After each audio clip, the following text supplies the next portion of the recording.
Hello everyone and welcome back to Ganesh English classes. तो आज के इस वीडियो में आपको बताने वाला हूँ वॉइस, जिसे इंग्लिश में कहा जाता है वाच्य।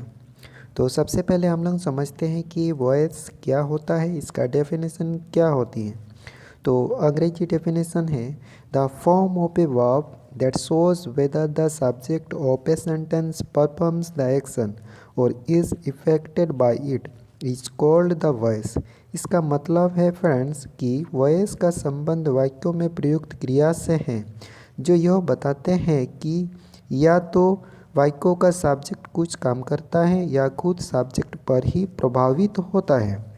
नेक्स्ट हम लोग समझते हैं फ्रेंड्स काइंड्स ऑफ वॉइस, यानी वाच्य के प्रकार कितने प्रकार के होते हैं, इसे हम लोग समझते हैं।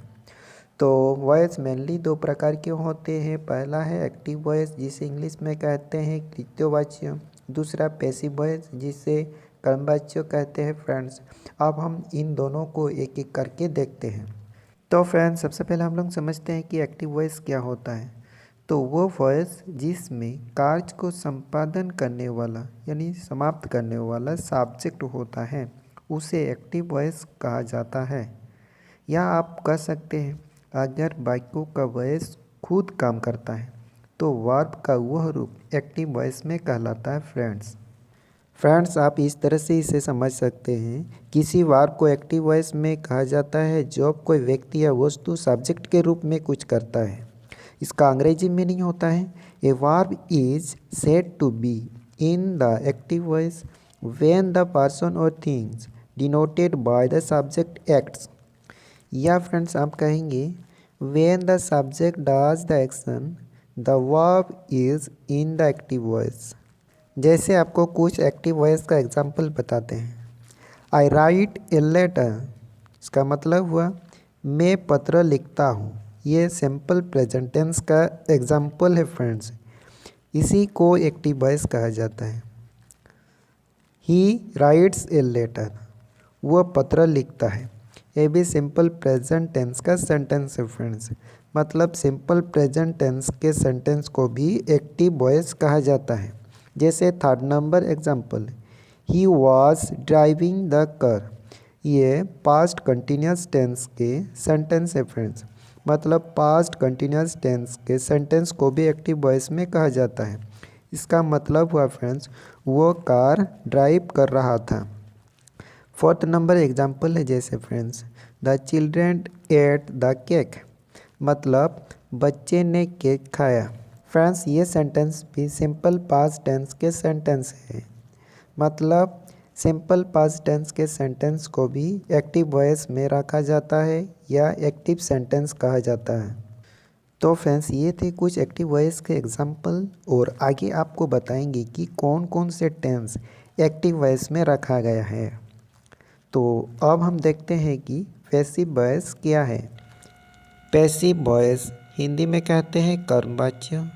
इसका हिंदी डेफिनेशन है फ्रेंड्स, अगर वाक्यों का सब्जेक्ट खुद कार्य नहीं करता हो, कार्य करने वाला कोई और होता है, तो वर्ब का वह रूप पैसिव वॉइस में कहलाता है फ्रेंड्स इसका इंग्लिश है if the subject is not action the action is done by someone else, the verb is said to be in the passive voice। अगर आपको इससे नहीं समझ में आ रहा तो आपको दूसरा टाइप से बताते हैं। किसी वर्ब को पैसिव वॉइस में कहा जाता है जब कोई व्यक्ति या वस्तु सब्जेक्ट के रूप में कार्य नहीं करता है, बल्कि किसी व्यक्ति या वस्तु के द्वारा किए गए कार्य का परिणाम भोगता है। चलिए आपको इंग्लिश भी दूसरा बताते हैं। A verb is said to be in the passive voice when the person or things denoted by the subject does not act but suffers the action done by something या someone। जैसे कुछ आपको example बताता हूँ। पत्र मेरे द्वारा लिखा जाता है, इसका पैसिव सेंटेंस बनेंगे a letter is written by me. दूसरा एग्जाम्पल है जैसे पत्र उसके द्वारा लिखा जाता है, a letter is written by him. A letter is written by him. जैसे नेक्स्ट एग्जाम्पल है आम बच्चों के द्वारा खाई जाती है। पैसिव सेंटेंस है mangoes are eaten by boys. Mangoes are eaten by boys. Next example, बाघ उसके द्वारा मारा गया था। इसका passive sentence, a tiger was killed by him. A tiger was killed by him. तो फ्रेंड्स, अब हम आपको बताएंगे कि एक्टिव वॉइस के सेंटेंस को आप पैसिव वॉइस में कैसे चेंज करेंगे। तो इसके लिए आपको कुछ रूल याद करना पड़ेगा, जैसे सब्जेक्ट, वर्ब, ऑब्जेक्ट। यहाँ पे एक्टिव वॉइस में मैंने सब्जेक्ट लिया मोनू और वर्ब लिया राइट्स और ऑब्जेक्ट लिया ए लेटर, यानी मोनू एक्टिव सब्जेक्ट हुआ और राइट्स एक्टिव वर्ब हुआ और ए लेटर एक्टिव ऑब्जेक्ट हुआ। इसे हम लोग पैसिव वॉइस में चेंज करेंगे। तो पैसिव वॉइस बनाने के लिए हमें पैसिव सब्जेक्ट के लिए एक्टिव ऑब्जेक्ट को लेना होगा। जैसे मैंने लिया ए लेटर, ए लेटर मैंने क्या माना, पैसिव सब्जेक्ट। उसके बाद पैसिव वर्ब आती है। तो पैसिव वर्ब हम कैसे बनाएंगे, एक्टिव वर्ब को लेंगे और उसके पहले सब्जेक्ट के अकॉर्डिंग हमें एक्सिलरी वर्ब का इस्तेमाल करना पड़ेगा। जैसे ए लेटर के लिए मैंने एक्सिलरी वर्ब इज लिया। उसके बाद पैसिव सेंटेंस में हमें वर्ब का थर्ड फॉर्म ही लेना पड़ेगा। तो राइट का थर्ड फॉर्म क्या होता है, रिटन।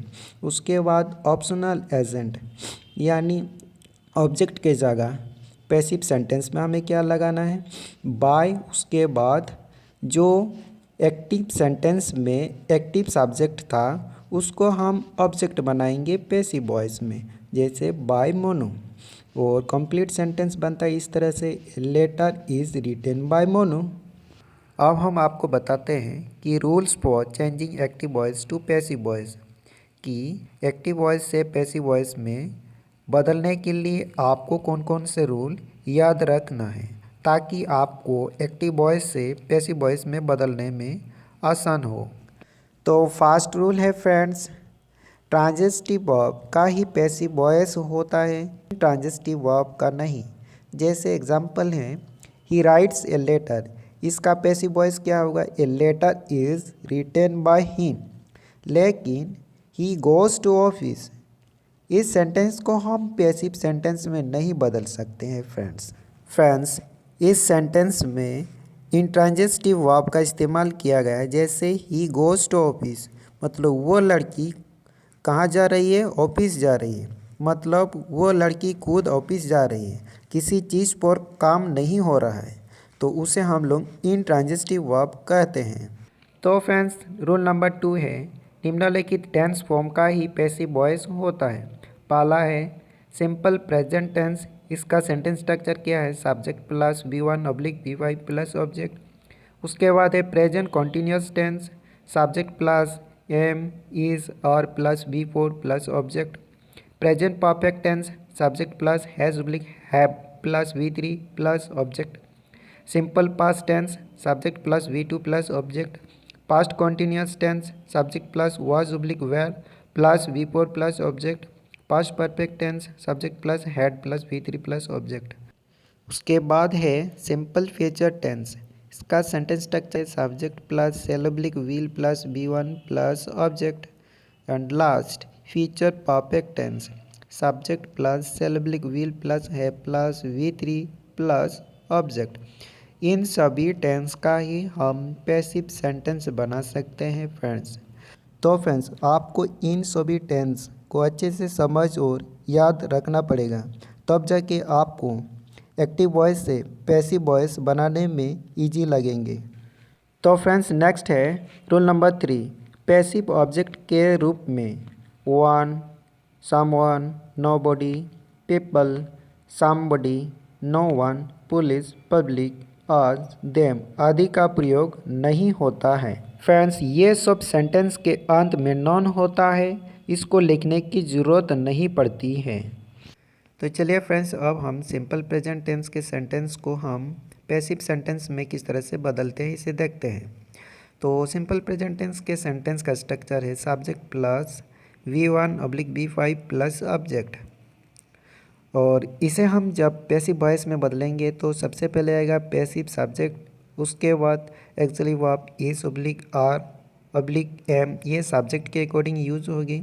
उसके बाद वर्ब का थर्ड फॉर्म, उसके बाद बाय, उसके बाद पैसिव ऑब्जेक्ट। जैसे कुछ एग्जाम्पल हैं, आई रीड ए बुक, मैं किताब पढ़ता हूँ। इसका पैसिव सेंटेंस क्या होगा friends? A book is read by me. Read का V3 रीडे होता है फ्रेंड्स, इसलिए यहाँ पर मैंने रीडी लिखा है। फ्रेंड्स, इस सेंटेंस में आप देखेंगे ए बुक एक्टिव वॉइस का क्या है? ऑब्जेक्ट है। जब ये पैसिव वॉइस में आते हैं तो क्या बनते हैं? सब्जेक्ट। और इस सब्जेक्ट किस तरह के सब्जेक्ट है? सिंगुलर है, तो इसके लिए हम एक्सिलरी वर्ब इज इस्तेमाल किया। उसके बाद third form of verb read, उसके बाद बाय, उसके बाद जो एक्टिव वॉइस में सब्जेक्ट आया था वो ऑब्जेक्ट के रूप में बनेगा तो मी हो जाएगा, आएगा मी। नेक्स्ट एग्जाम्पल है he loves me, he loves me. इसका पैसिव वॉइस किस तरह से बनेगा? I am loved by him. Me जो एक्टिव वॉइस का ऑब्जेक्ट था वो पैसिव वॉइस में आके क्या बनेगा? सब्जेक्ट, और उसके हिसाब से एक्सिलरी वर्ब जैसे एम इस्तेमाल किया गया है। उसके बाद लव्स का V3 क्या होगा? लव्ड। उसके बाद बाय, और जो ही था वो पैसिव वॉइस में आके ऑब्जेक्ट बनेगा, तो ही का ऑब्जेक्ट रूप क्या है? हिम।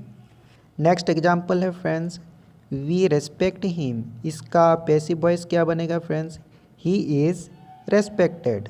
उसके बाद कुछ नहीं लिखा गया फ्रेंड्स, बाय भी नहीं और ऑब्जेक्टिव रूप भी नहीं।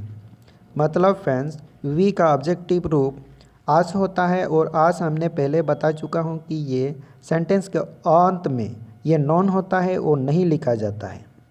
सो फ्रेंड्स, इसलिए इसका passive voice sentence he is respected हुआ। नेक्स्ट एग्जाम्पल है friends, Monu and Sonu make a noise. इसका पैसिव सेंटेंस बनेंगे ए noise is made by Monu and Sonu. A noise singular subject है, इसके साथ एक्चुअली वर्ब इज का इस्तेमाल होता है। उसके बाद मेक का थर्ड फॉर्म मेड, उसके बाद by Monu and Sonu. Next है फ्रेंड्स, बॉयज़ प्ले फुटबॉल। इसका पैसिव वॉइस बनेगा football is played by boys. Football is played by boys. Football singular है, उसके साथ एक्सिलरी वर्ब इज, उसके बाद third form of verb. Next example है friends, children like sweets. Children like sweets. इसका passive voice बनेगा sweets are liked by children. Sweets singular नहीं है फ्रेंड्स, ये प्लूरल सब्जेक्ट है, तो उसके साथ एक्सिलरी वर्ब आर का इस्तेमाल हुआ, उसके बाद third form of verb. Next example है ए टीचर टीच अस। इसका पैसिव सेंटेंस बनेगा we are taught by a teacher. We are taught by a teacher. Next example है राजू ईट्स ए मैंगो। इसका पैसिव सेंटेंस बनेंगे a mango is eaten by Raju. A mango singular subject है, इसके साथ auxiliary verb is, उसके बाद Yeats का third form eaten, उसके बाद बाय, उसके बाद राजू। नेक्स्ट है फ्रेंड्स, बॉयज़ लाइक गेम्स। इसका पैसिव सेंटेंस बनेंगे games are liked by the boys. Games are liked by the boy. Games plural number subject है, उसके साथ एक्सिलरी वर्ब आर, उसके बाद लाइक्ड, लाइक का V3 लाइक्ड, उसके बाद बाय, उसके बाद द बॉयज़। नेक्स्ट है फ्रेंड्स, रेखा टेक्स कॉपी एवरी मॉर्निंग। इसका पैसिव सेंटेंस बनेंगे copy is taken by Rekha every morning. Copy is taken by Rekha every morning. तो चलिए फ्रेंड्स, आज के इस वीडियो में इतना ही, और नेक्स्ट वीडियो में हम आगे बताएंगे। तब तक के लिए सबको नमस्कार, जय बाय, थैंक यू।